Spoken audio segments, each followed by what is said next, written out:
Bom dia, senhoras e senhores. Essa é a visão de mercado da tarde de gestão de patrimônio. Hoje é quarta-feira. Quarta? Acho que eu me equivoquei. Hoje é terça-feira. Então, peraí. Vamos ajustar isso aqui. Terça-feira, dia 29. Isso aí, vamos ver o que aconteceu no mercado no dia de ontem, né? Bom, antes um pequeno disclaimer. E aí a gente tem o Boletim Focus, né? Falamos um pouco sobre o Boletim Focus. Na verdade, eu não tinha colocado quando foi divulgado, né? E aqui a gente percebe a dinâmica, né? O PIB a gente já vinha precificando que deveria continuar subindo, né? O IPCA também. Agora a gente não estava precificando isso daqui, né? Muito bem, pelo menos eu não estava precificando muito bem. Esperava, cheguei a comentar nos últimos vídeos que esperava que isso acontecesse, em função de tudo que tem acontecido nas sinalizações do novo governo, né? Então eu esperava que isso tivesse acontecido. A gente começou a ter aqui uma estagnação no PIB, o câmbio, olha que coisa ruim, né? Começou a subir, tanto aqui, tanto em 2022 como em 2023, o que reforça ainda mais esse apetite a risco. E por enquanto estamos estáveis aqui para a Selic. Lembrando que a gente é a primeira semana estável, né? Estava 11,25, 4 semanas atrás. Semana passada, 11,5, né? A segunda semana que a gente mantém esse 11,5. A gente, digo, o mercado mantém esse 11,5. Então, assim, de uma certa maneira, esse cara aqui, ele piora o quadro total, né? Inflação corrói tudo, né? E câmbio traz além do, além da questão horrível de você ter um câmbio apreciado, isso também corrobora para o nível de preços, inflação, corrobora também por uma sinalização não muito boa para o mercado externo, né? Câmbio elevado significa dinheiro saindo significa um risco país elevado, né? Ninguém vai deixar o seu dinheiro num lugar, um risco mais elevado. Narrativas no mês, nada mudou de ontem para hoje, tá? Segue as mesmas narrativas, exceto aqui, no caso China. Isso aqui tem elevado principalmente. Opa, o que eu estou fazendo? Uma pequena aula de geografia, né? Então a gente tem aqui, nesse lugar aqui, né?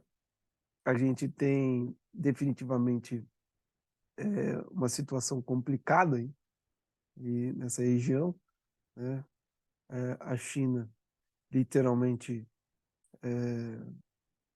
estressando toda essa região, todas as cidades ali com política de Covid zero, e a gente tem visto cenas horríveis, né, absurdas, vão, e parece que vão além do senso de humanidade, né? Muito louco isso. Bom, ontem a gente já falou, agenda fraca.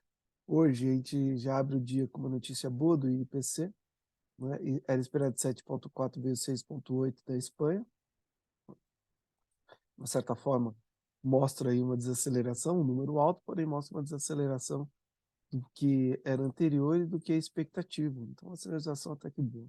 Hoje sai CAGED, assim espero, e aí a gente comenta amanhã. E tem mais informações a gente traz amanhã. Bom, o índices, como a gente vinha comentando, né? Aquela falta do apetite, né? A gente vê a incongruência entre os índices americanos, mostrando que talvez o apetite ao risco tenha diminuído, né? Tem que acompanhar as cenas dos próximos capítulos. Hoje é terça-feira, tem bastante coisa para sair, paywall para sair na sexta-feira, né? Então, que pode dar um tom diferente. Se a gente perceber, se o mercado perceber que a inflação lá nos Estados Unidos começou a ter um comportamento melhor e você não tem essa necessidade de aumentar os juros de maneira tão forte, a gente pode ter um outro fôlego. Mas lembrando, né, nada cai em linha reta, assim como nada deve subir em linha reta. Então, a gente espera que, se eventualmente o cenário começar a melhorar, que tenha uma realização para depois a gente poder pensar numa, num ciclo um pouco mais longo de alta. Do contrário, a gente vem aqui beijar esse patamar aqui e aí, de repente, até perder, né? Volto a dizer, tem analista que projeta o S&P abaixo de 3.000, 3.300, 3.000, chegou a 2.700, mas 3.000. Então, temos que ver essa dinâmica acontecendo. O petróleo, né, depois de já ter caído ontem, mostra uma certa recuperação. Né? O inverno está pesado lá fora, começou a vir, parece, mais forte do que a média. Então, isso deve encarecer o combustível. E a Europa está aqui, né? Mostrando aí um possível topo, em região de topo. Né? E eles tiveram aí uma boa semana para ajustar a casa. Então, VIX não perdendo os 20 pontos. Queria estar aqui, ó. Queria gostar do meia casa. Os bonds, 30, 10, 5 anos, né? Fechando taxa, né? Então, muito importante, muito bom isso. A gente vê aí reagindo os bonds, traz uma percepção de risco sistêmico menor nos Estados Unidos. Né? Lembrando que isso aqui já foi 2%, né? Olha aqui a distância que está. Né? Então, não acho que é trivial fechar isso daqui, não. Não será trivial. Mas se fechar, você pode ter certeza que o risco mudou muito. Né? Então, não acho que vai ser trivial fechar. Acho ainda que a gente vai ter umas convulsões em relação à evolução da taxa de juros americana. Vamos ver se o ritmo vai ser mais acelerado, mais apertado, né? Com um pace maior, né? Com taxas maiores. Porém, isso aqui não está atualizado, né? Deixa eu ver se...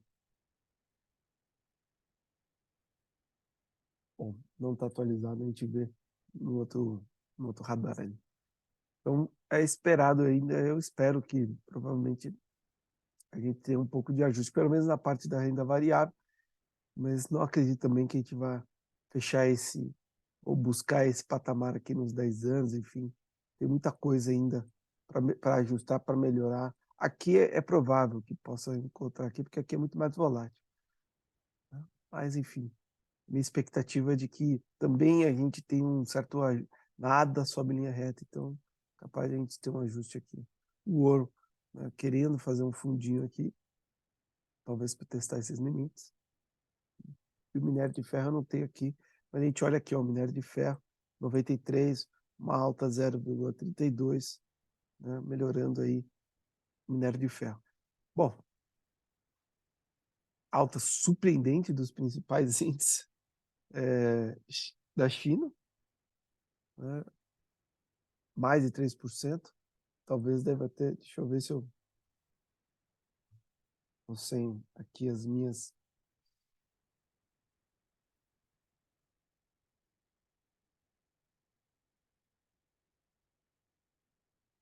Vamos ver se eu consigo aqui. Não, não consigo. Deixa eu ver.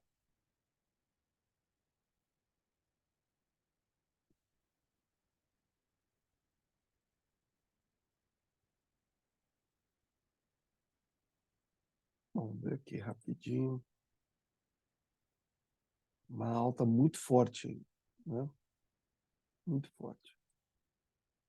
Então é possível que tenha tido alguma.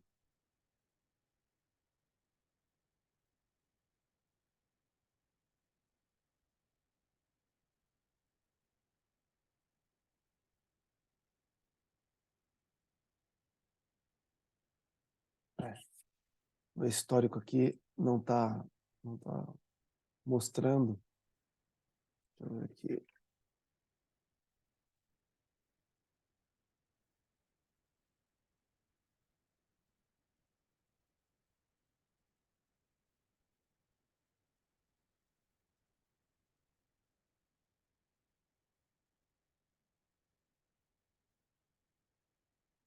Por enquanto eu não. Não tem, mas eu acredito que deva ter tido uma pressão muito forte aqui. Bom, a gente olha aqui os europeus meio mistos, futuros americanos também, uma região um pouco mista, embora Nasdaq 100 0,32 de alta. CDS brasileiro, por incrível que pareça, melhorando os 5 anos, estava 2,62, 2,66, caiu. Bitcoin tentando ficar acima dos 16 e Ethereum acima dos 1.200 dólares. E o que aconteceu ontem, né?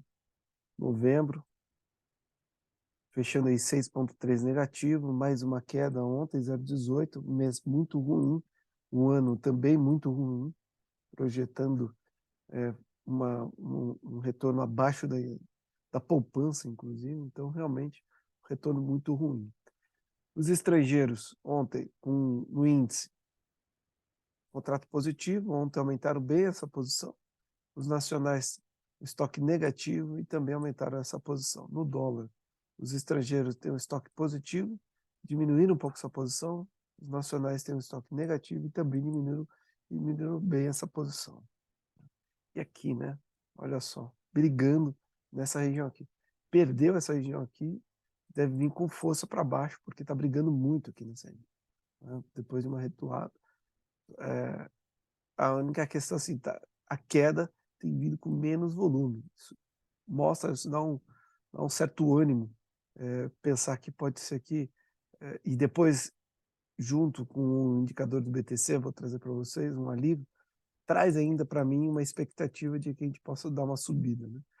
O dólar fechou em queda ontem, 0,83, ainda nessa região aqui, né?